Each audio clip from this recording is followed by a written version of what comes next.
This is 51 Stories, and this week I'm writing a contemporary drama about a woman who knows what she wants and knows how to get it.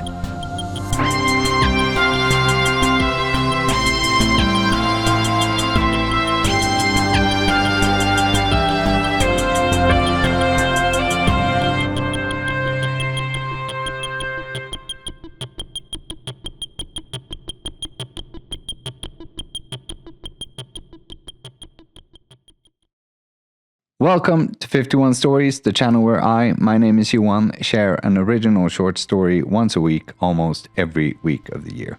Every Monday, I get a random assignment from my AI editor, and every Friday is my deadline. This week's assignment is to write a contemporary drama on the theme of obsession, set on a luxury cruise ship. This story quickly devolves into the psychological thriller I was supposed to write my first week of doing this challenge. And I think you will enjoy it. So, if you're ready, here's this week's short story titled Just Us Girls. My stilettos bang sharply against the hardwood. I hope they leave a mark. One foot in front of the other. The décolletage on this dress is ludicrous. Let's say I make an entrance. Every head turns. The ship rocks on cue. I love this cruise. The yacht is packed with the rich and anonymous, nothing but royalty and old money. Men with so much wealth and power, the world would spiral into chaos if it sank. Fish in a barrel. Crystal chandeliers sway from the ceiling. Champagne and caviar, of course. That's for the unimaginative, the unrefined. This year, I'm browsing the back of the menu.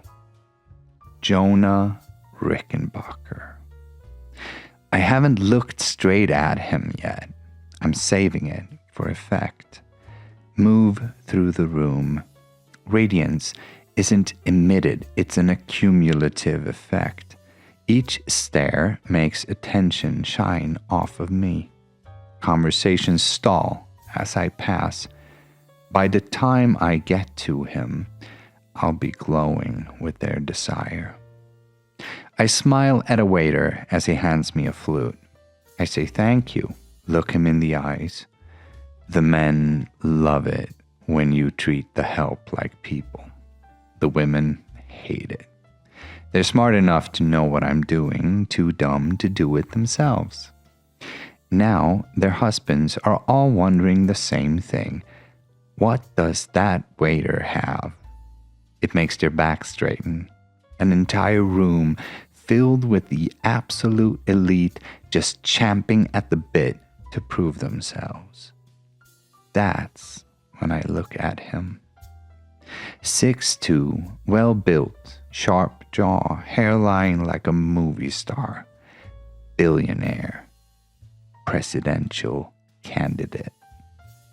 His blue eyes meet mine. Then he looks away, does the sharp inhale thing, turns to his wife. I love a man with discipline, a challenge. Mr. President, I say, sashaying over. Miss Blumenthal, he says, raising his glass. I'm not elected yet. I'll get you there. That's when his wife cuts in.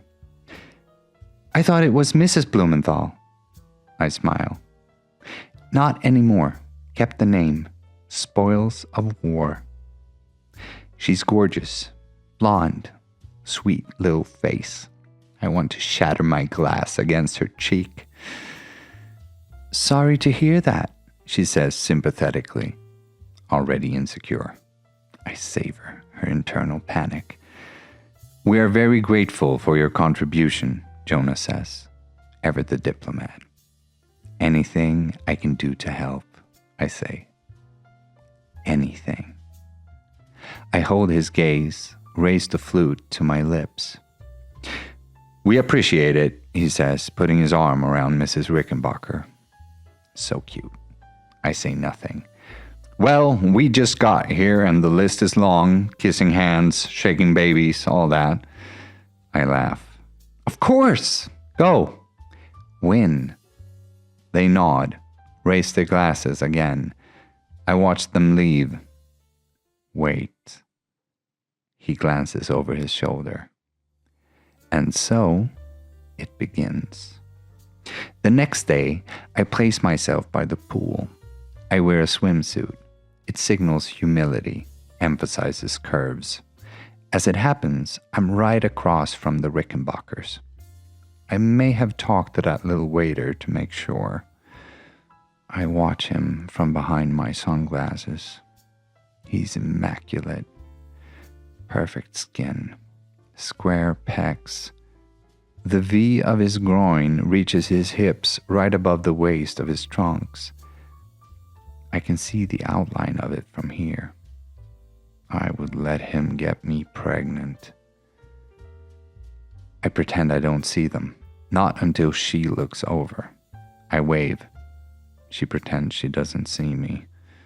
Welcome to the deep end, honey. I grab my towel and leave.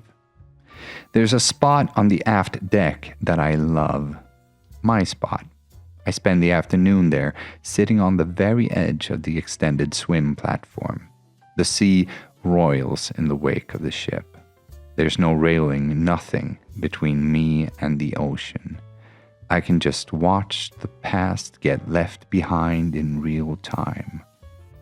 Back in my cabin, I watch an expose on him. He's had one scandal. Some waitress. It's so like men. They say women seek safety. Males do the same. They feel safe when they are in absolute control. A billionaire versus a low-wage staff girl. She looks like his wife, just trashier, easily controlled, dumb. There is one just like her on the ship. Tonight is the main event, a huge dinner. I call up the front desk. Yes? This is Miss Blumenthal. I'm having a bit of a wardrobe challenge. Can you send a girl down? I spoke to one last night, blonde, worked the dining hall. I would feel comfortable with her specifically. Thank you. When she shows up, she looks a bit lost. Hi, darling, come in. I need you to sip me up. She walks inside, big eyes taking in the cabin. That's a beautiful dress, Mrs. Blumenthal. Miss Blumenthal. I correct her over my shoulder. What's your name? Cassie, Miss Blumenthal. That's a pretty name, I coo, smiling at her in the mirror. Are you enjoying the cruise? It's a very, interesting job. Don't say, darling. You're much too pretty for that. She blushes. Thank you, Miss Blumenthal. I smile again. She closes the zipper. Do you know who Jonah Rickenbacker is? Handsome guy, running for president. When I turn, she's still blushing. Of course. Good. I overheard Mr. Rickenbacker last night complaining about the waiters not being very attentive to him and his wife. Can you make sure that they are taken care of tonight? I've put a fortune into his campaign and I don't want him in a sour mood. Absolutely, Miss Blumenthal. I caress her cheek. Perfect. I'm sure a pretty face like yours will brighten his day. She laughs, a little snort. Yeah, right. I hold her chin between my fingers. You shouldn't sell yourself short. I mean it. You are beautiful. She looks up at me with large, glittering green eyes. We are such tragic creatures, women. All we want is for someone to see us. Thank you, Miss Blumenthal. Call me Gwen. Thank you, Gwen. I comb a lock of her $30 haircut behind her ear. No, thank you, Cassie. I spin, checking the mirror. This will knock 'em dead. When I arrive at the dining hall, it's just in time for the seating.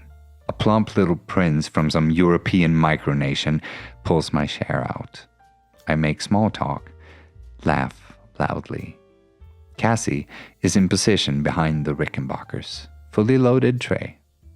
I glance over at Mrs. Rickenbacker. She catches me looking, squirms, asks for another glass of wine. An hour later, she's on her 4th glass. Cassie's a loyal soldier. Then I catch it out of the corner of my eye. Jonah lets his big, beautiful hand linger just slightly too long on the young waitress's arm as he thanks her for the drink. Mrs. Rickenbacker sees it. I excuse myself, cutting the prince off mid-sentence. When I walk towards the bathroom, I make sure Mrs. Rickenbacker sees me. I don't have to wait long. She walks in as I'm touching up my lipstick, stands next to me and washes her hands. Doesn't say anything. Then she exhales, steeling herself. She's adorable. You do realize he's married, right? She says, meeting my eyes in the mirror. Who?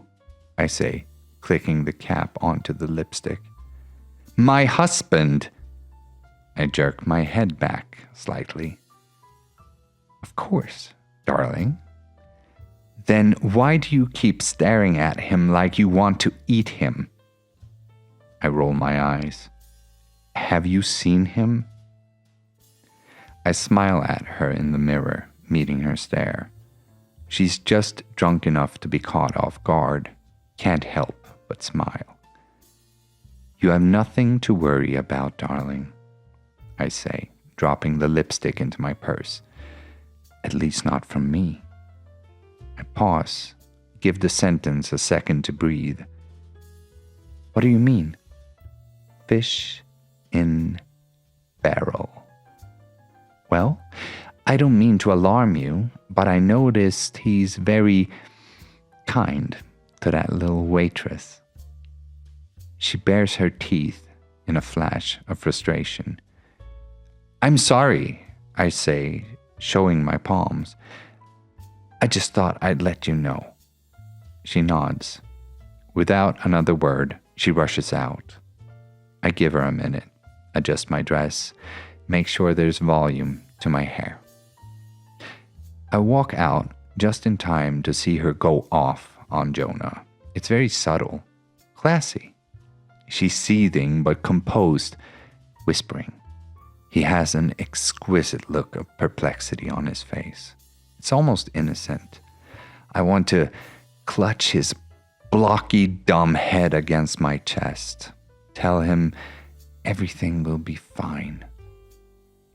Mrs. Rickenbacker rushes out of the room. I back out into the corridor before anyone sees me. After a while, I find her in the lounge area at the aft deck. She's standing on the swim platform, staring at the foam in the wake of the ship. Are you okay? I say as I approach. Oh, Miss Blumenthal, sorry, she says. She's been crying. It's all right. Nothing to apologize for. No, this is totally inappropriate. You don't have to tell me anything, honey. I walk up beside her. Men, I sigh.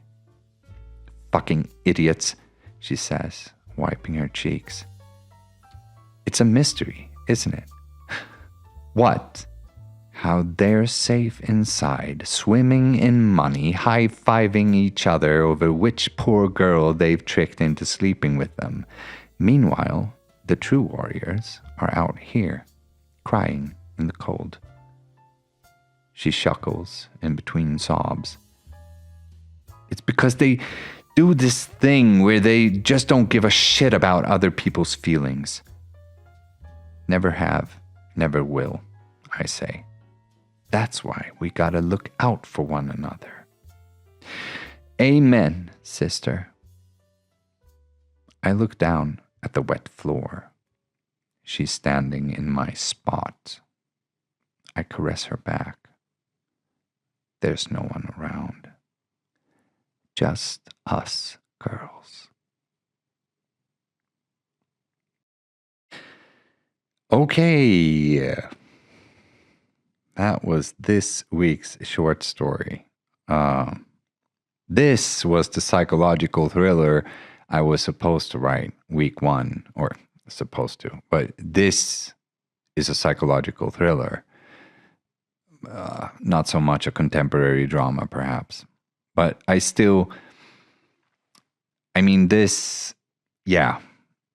really, really enjoyed writing this story, although it unsettled me to no end. This was one of those. I've had a couple of those when writing these, and it took me like 2.5 or 3 hours to just get through. And it was, there were a couple of things. So obviously this is someone who's, I have trouble believing that people like this actually exist. I don't think they do, although given the fact that I am able to reason this way, makes it likely that there are people out there who actually navigate the world like this. And I don't like it at all. And I don't like the fact that it was so easy for me to reason that way either. It didn't scare me, but it unsettled me. You know, it's not,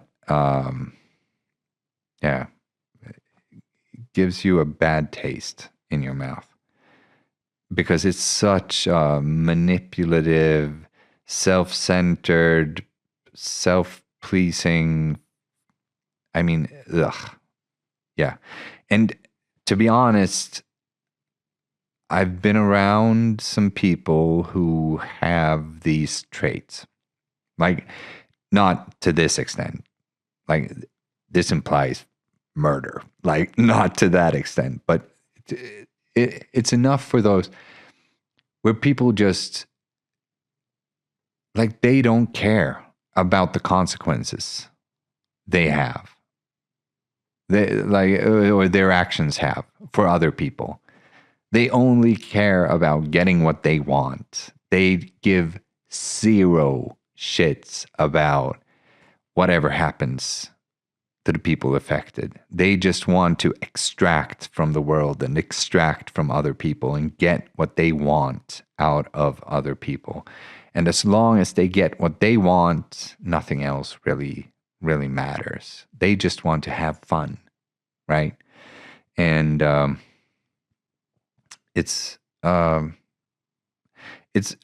think it's so deeply unsettling with this type of character, because they, writing it out makes it so apparent how simple it is to act this way. I think that was why it was so easy to write, because it's so simple. Just focus on one thing, obsess over one thing, and then let every other decision you make just be governed by that singular goal. She wants that guy. She doesn't give a shit about her ex-husband. She doesn't give a shit about nothing of that affects her at all. She's a person completely void of baggage, although she should have a ton, but she doesn't care. So she's weightless, right? She's also hollow, which is the reason why she's weightless, but she would never like self-reflect about that, because she's obsessed with her looks and how people perceive her and how she's perceived by just being adjacent to other people. And when she makes the entrance, and she describes how desire is radiance, and that it's other people's looks reflecting off of you that gives you that radiance. And it's a psychology that I think it's become more common in the era of social media, I guess, but it's deeply unsettling, that kind of narcissism, or that kind of, it's almost like they're walking the earth believing that they're gods. And it makes them sort of demonic characters like that. Yeah. And then she just goes ahead and manipulates the shit out of everything to get what she wants, which is this guy, Jonah, which is just, and this is, I don't know, he's just reduced to, in her mind, he's just reduced to his titles. Like, he's a presidential candidate, he's a billionaire, he's got all these markers. Like, there's nothing about him as a person that is completely fucking irrelevant to her perspective. It doesn't matter at all. And the fact that he's married, and it seems like, even though there's been a scandal and he's obviously struggling with faithfulness or whatever, he doesn't seem like a great guy, but he still has a marriage, and it seems like him and his wife are still working at it. And there's like zero consideration in this woman's, Miss Blumenthal's, mind. There's no consideration for it at all. She just wants him. And what's unsettling too is that it doesn't seem like she has an actual plan. She's just able to adapt to whatever the situation requires and just pounce on the opportunity. So there's no actual, she hasn't thought through the real life consequences. She's just in the moment, traveling on this boat, like she says, leaving the past behind her in real time, as she just manipulates her way like a sidewinder snake into the future. Yeah, after I'd written this, it sort of ruined my day, because I couldn't stop thinking about, I couldn't get that way of thinking out of my system. I had to like sleep on it to be able to stop processing information in that way. And that was, it leaves you with, like I said, a bad taste in your mouth, and it feels like residue on your mind. It feels icky. And especially when you, like I do, of course, like I said, I've never met a person as extreme as this, but I've met people who tend to prioritize their own needs and their own wants over everyone else's. And it's not a very sympathetic trait, I think. So yeah, I hope you liked it. I hope you enjoyed the story, and I hope you weren't too distracted by the way I told it. I just got into her character, and I hope it's good. If you liked it, please hit the like button, and of course subscribe to the channel. If you didn't like it, subscribe, and perhaps the next one will be more your thing. I will be doing more of these, as the title implies. And I hope you have a good one, and all hail the eternal, the mighty storyboard.